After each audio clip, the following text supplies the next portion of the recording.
I was particularly working with treating patients with vestibular disorders, right? And Mm. people that were dizzy or having balance types of problems. And what I discovered was that there's um, a whole vast universe of like information and knowledge regarding how well the eyes function and how well the brain functions. Mm. And what that's translated into is some very simple, basic things that I do in my practice to evaluate three basic functional eye movements. One is gaze holding, where you're holding your eyes into a fixed place. And everyone Mm. should be able to keep their eyes focused. There's a fovea, Mm. right? A Mm-hmm. central point of the eyes. You should be able to hold that for a period of time. And oftentimes people are drifting, right? And so when we test this with our device, you're going to see like a dot, and the dot can be really big because the eyes are moving around, and as it's moving, it's tracing where the eyes are. And if Oh they wow. drift, and then there's pursuits where you're following a target. And then there's something called a saccade, which is a fast eye movement, and the eye goes from one point to another. And we're all like downloading data through our peripheral vision, right? So we have like a very small point where we're looking with our eyes, but we're capturing data from Mm-hmm. like all around our periphery to the point where whether we're conscious of it or not, we're appreciating where everything is in our environment, and it's constantly updating. Yeah. And you think about like the complexity of a hockey player or a football player running to catch a ball, right? Mm. Like they're having to like really download what's happening in their environment and where their body is in place in a specific moment in time. And all of that data is updated from what's called the retinotopic maps.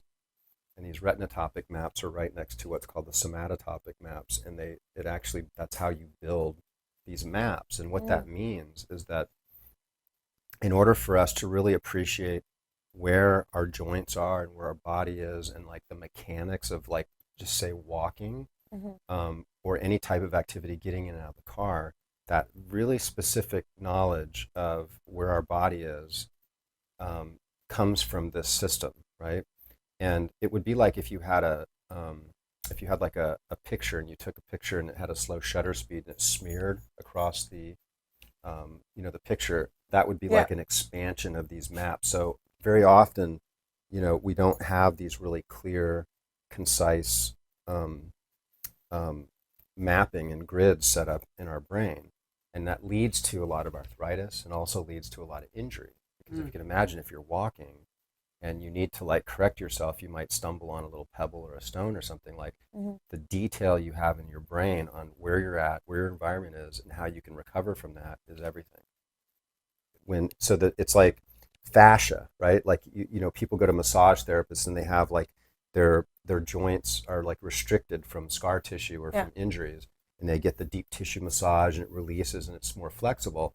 The eyes have the same thing, but there's different Mm. fascial laying, and that's where I start to utilize these endonasal balloon adjustments to release it. So we'll hold your eyes and your head in that exact position that causes you all that weakness. Wow, it makes so much sense because it's having a dirty windshield and you're driving.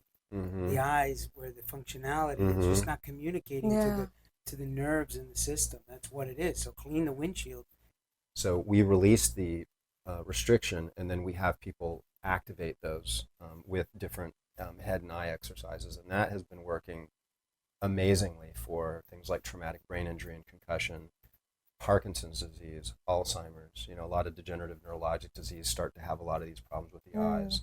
A lot of kids with learning disabilities, with dyslexia and ADD and ADHD, a lot of times they have these things going on. Just many movement disorders and people with like dystonias and different types of like tremors. A Mm. lot of times there's things in the eyes that are really driving a lot of that. Hmm. Deep breath through the mouth. Tongue way out, look up to your left, and blow out slowly. There we go. Nice release. Beautiful. Very clear. Yeah. Mm. Yeah, you can Ooh, immediately my feel that. eyes feel like they're clearing up. Yep. Wow. Very liberating. Very Mm-hmm. Mm. unusual You know, like yeah. It's almost like my left side feels left out. Like the right side feels Yeah. like a new person. Yeah. Deep breath through the mouth. Tongue way out. Look up to your left. Blow out slowly. And right there. Okay, good. Beautiful. Mm. Wow. Mm. The first time I can breathe with some clarity. Okay, let's see what we got. Hold for me. Okay, and then the head back. Head back. Now eyes.